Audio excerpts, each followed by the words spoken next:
Hello and welcome! Happy New Year, everybody! To this awesome recording of me talking about video games. This is the Untitled KKP show, where we're talking about video games all the way back in Malaysia, good old sunny, rainy Malaysia. Hello, happy 2026. It's a new year, brand new year, new stuff happening. This is me, Mr. Toffee, just talking about stuff here and there.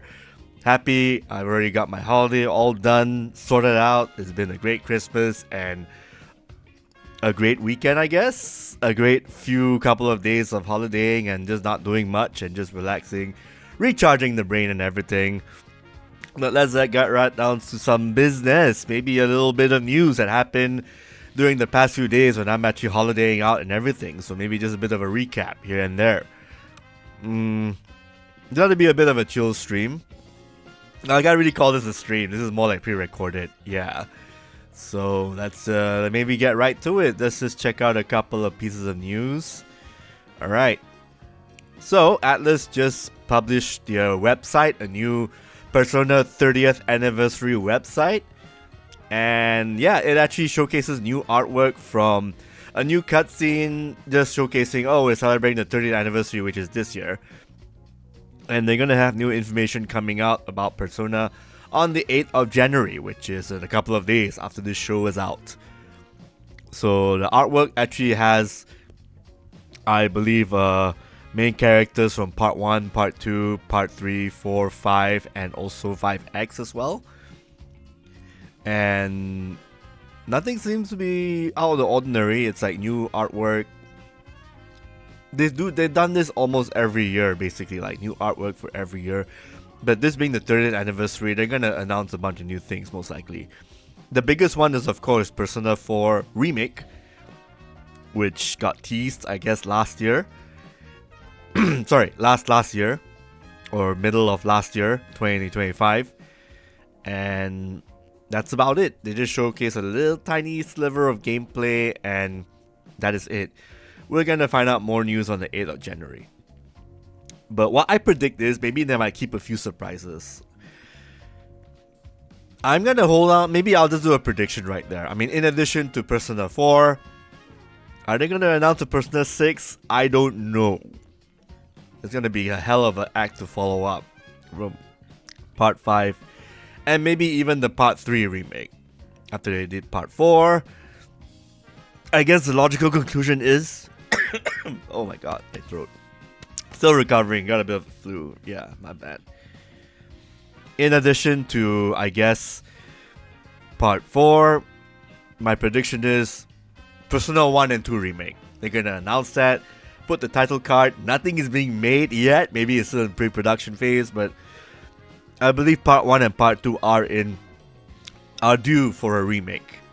Like, I guess I can envision this as like, it's gonna be like Persona 3 and 4 and 5 in terms of mechanics, social calendar, combat, stylish UI, revamped music. Because at this point in time, I remember Persona 1 and both of Part 2, Innocent Sin and Eternal Punishment. They're on PSP, they got a bit of a remastering and they're good and all, but they're really hard to play through even with like the fast forward options. So my only logical conclusion is they want to make more money. Do a remake. Do a remake of Part 1. They have the skeleton of the story already ready. They just need to revamp it a bit, add in a few new things, and try to tie it. Again, try to add in some new shit here and there. But at the same time, I think a remake would make a lot more sense. Part 1, of course, maybe. But I think the most requested would be Part 2. Both of the characters, Maya and Tatsuya.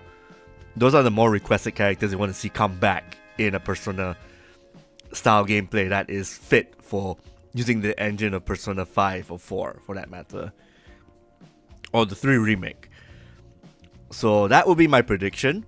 Maybe they might announce a Persona 2 remake. And to make more money, I guess they can split the stories. Innocent Sin will be the first, and there'll be a Part 2, Eternal Punishment. Because they're two different, same timeline, same alternate timeline, same characters, but different storylines. One's on Tatsuya, and the second game is on Maya. And Whatever that happens in Innocent Sin is a mirror with slight variation and tweaks in Eternal Punishment. So that would be pretty cool to see in the Persona 5 engine. Persona 3, that current engine we see right now with the stylistic UI coming in and all the flashy artwork and all that. And hey, remix music would be pretty good too, make it very hip and everything. I would like to hear Maya's theme being remixed in that particular context and an age. So that's just my wish list, but I'm very sure they're gonna play it safe and just talk more about Persona 4 Remake. But if they do a Persona 2 tease or maybe some overblown, full-blown gameplay, that would actually surprise the hell out of me. So looking forward to the 8th of January, so can't wait for that. What else we got? 2XKO, it has a release date. That hasn't been mentioned until like recently, in the past few days. 2XKO will be out on 20th January in 1.0 form for PC and consoles. This is the update where they're going to bring in Caitlyn. So she might be a Zona character. There's no gameplay on her yet, but we'll see. So as for like future season characters, they might announce it on that date or after a few weeks after 1.0 is out. Not much to say except I enjoyed playing the game still.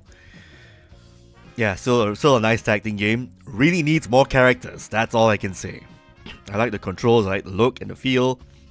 Online play is fast, seamless, and really easy to find matches. Just needs more characters, yo. This is a tag game with 11 characters, or 12 in this case, so it's gonna be... It needs 30, at least 30 for it to be... It needs to be bigger, you know? Anything else? Fantasy Life has sold... Fantasy Life I, the girl that stole time, or the girl that borrowed time. The one that came out in 2025 has sold 1.5 million worldwide for all consoles. Congratulations to Level 5 for that milestone. I actually wanted to get it on Steam, but it is pretty expensive right now. So maybe later on the later Steam sale or whatnot, or if they follow regional pricing, or if I can find it on second hand in a shop somewhere, I would buy that. It's a little too expensive for my taste, but if you love Animal Crossing style games with Legend of Zelda style dungeon crawling combat, the top down Legend of Zelda style 2D combat, this would be the game for you, 100%.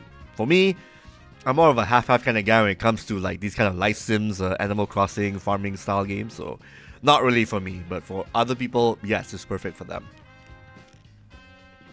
And of course, the big controversy on Twitter is of course Grok. So apparently a lot of people are complaining that people are using Grok to take their cosplay screenshots and pictures and then making Grok strip them down using AI. So let's just say a girl wanted to show off a cosplay, and then someone will type at Grok, can you put her in a bikini, or remove the hijab from the girl, or remove the tudung from the girl, or all these other weird things. I think Twitter X is turning into the place for degenerates, come to think of it. So a lot of people are complaining, and rightfully so, because you are modifying a picture without that person's consent. So yeah, it sucks that people are doing it, but I think Twitter's X's AI engine Grok is doing that whole thing. So people are posting the message where, I do not authorize you to modify, edit any of my photos and whatnot. Don't do that. It's rude. Very, very bad. So the fact that, that a company like X and Grok and the app Grok is doing these things without people's consent is very alarming and very, very... See, on one hand, X is a good tool for artists to show off their work. And there is some short pieces of news you want to spread that you don't want to put in a blog or a news post. It's too short. So, I mean, take it from me. I do use X to actually spread, the news that we post and the articles and the videos we do. And also some videos we can't put on YouTube because of copywriting, weird, funky malarkey and all that. We put it on X. It turns out just great. On the other hand, all this stuff happening with the AI editing and the non-consensual editing of photos of people, especially for horn dogs who publicly put their name out to, tell Grok, hey, I want to see this girl in the bikini. It's Yeah, it's so messed up, This is something you really just can't. That really needs to be fixed, honestly. It's just insane that this is happening and blatantly being put out and everything. I mean, if you had your own daughter, how would you like it if your own daughter, who innocently puts photos of her cute self on Facebook and Twitter, which you shouldn't in this day and age, by the way, put it out there, and then all of a sudden, a mutual of a friend or whatnot takes that photo, put it on X, and then do the whole like, hey, put her in a bikini, rock, and all that. That ain't right, man. That ain't right. It's pretty messed up. I really hope that X. I don't think they're gonna find a conscience, because I know this sort of thing makes money for them. But really, if you really know what's good for you, you do the right thing and do some restrictions and have. Otherwise, the lawyers are just gonna come after X, and I'm sure Elon Musk has a lot of money to burn if he's getting sued left and right for this flagrant abuse of privilege and privacy. I guess it's abuse of privacy and non-consensual abuse, editing and whatnot. So you get what's coming to you. This is just messed up. And that's all I gotta say. I think I might as well just combine this other piece of news. I was actually gonna keep this one separate, maybe another video and whatnot. But anyway, good news for K-pop Demon Hunter fans. You got a lot of awards, a lot of them. So let me just pop it up. For the Critics' Choice that happened earlier today, a couple of hours ago. So the Critics' Choice Award happened, and there were a bunch of movies that actually got a really good amount of awards, like a lot of nominated films like One Battle After Another, Begonia, Frankenstein, J. Kelly, and Sinners, which is actually my top film of 2025. But because I did not watch that many films, so I played more games than films. So I played more games than watch films. So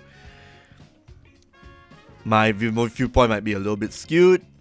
I really gotta watch these other films as well, so would love to check these out. But I definitely did watch K-pop Demon Hunters, and that deserves all the awards, whatever that's coming to them. And I know Pluribus is awesome too. I got an early screener for that, saw all 9 episodes of that. That was good. Ray Seahorn deserves all the awards she gets for being Carol. All that really awesome stuff right there. But the big focus right here is, of course, K-pop Demon Hunters. They won 2 awards. Let me double check this article right here. Got all these nice little awards right here. But first, best score goes to Ludwig Göransson for Sinners. Good stuff right there. Really love the music in that show. And of course, K-pop Demon Hunter won both Best Animated Feature and Best Song. Best Animated Feature, it went up against Arco, Elio, In Your Dreams, Little Emily, or the character of Rain, and Zootopia 2. I'd say the best contender right there would be Zootopia 2. It's a lovely, colorful sequel, expands on the lore and everything. But K-pop Demon Hunters is a new show with lovely animation, simple yet effective storytelling and action and whatnot. Really lovely animation especially. And music that works well. I mean, again, I don't like K-pop, but I do like the show. And I actually am drawn to how the show is presented and everything. Really cool stuff. And of course, the best song is Golden by AJ, Mark Sonnenblick, Ido24, and Teddy. And you got all these pictures right there. There we go. We got them all. We got these pictures of them all together, all in one shot. Really, really cool stuff right there. Maybe I'll blow it up right there. There we go. Really, really, really awesome. Totally legit. Like what she said right there. You can see at the bottom right of this image right there. Not much to say except good job. Critics' Choice Award really did a good job with nominating a lot of this and awarding it. The studio won a lot of awards. That was a pretty cool show on Apple. The comedy starring is basically a producer getting movies off the ground and the issues that surround it. You know, getting hit by people at the top, doing movies on the side, doing the movies he wants, but couldn't because of studio interference and all that. It's a really realistic portrayal of how studios work in Hollywood. So imagine that Seth Rogen doing that. It's insane. Yeah. That got a lot of awards. Sinner, one battle after another. That's a movie I need to watch. I heard really good things about that. I probably will have watched it by the time this episode's up already. But that's all I gotta say. K-pop Demon Hunters deserve all the animated and song awards that you can muster up. So good job. Good job right there. Yeah. And that's it from my side. Thanks again for tuning in to this very, very short recap. I'm sure there'll be more news when the Persona episode comes out. Sorry, when the Persona showcase comes out on the 8th of January. And in terms of like future stuff we're doing, I guess we have an upcoming... I guess I got a special soundscape video that I'm kind of doing at the moment. So stay tuned for that. It may not be out next... I think earliest it'll be out is by the end of the week. Latest probably by next week. So I'm so hard at work on that since I've already got Recharge and everything. I've just written the script for that. I mean, I'm just writing a little bit here and there, so should be able to get some things done in the next few days. But if there's any news that pops up that's really noteworthy, like the Persona stuff, that's gonna be like something I can do really quick on video. And with that, thanks again for tuning in. This is me, Mr. Toffee, signing out. If you like our content, do like and subscribe to our video down below, our channel. If you already went past 100,000 subscribers, thank you very much. Really awesome, really awesome stuff right there. And keep supporting us. This is 2026, year of new beginnings and new content and new games and play and stuff. So see you. Bye bye.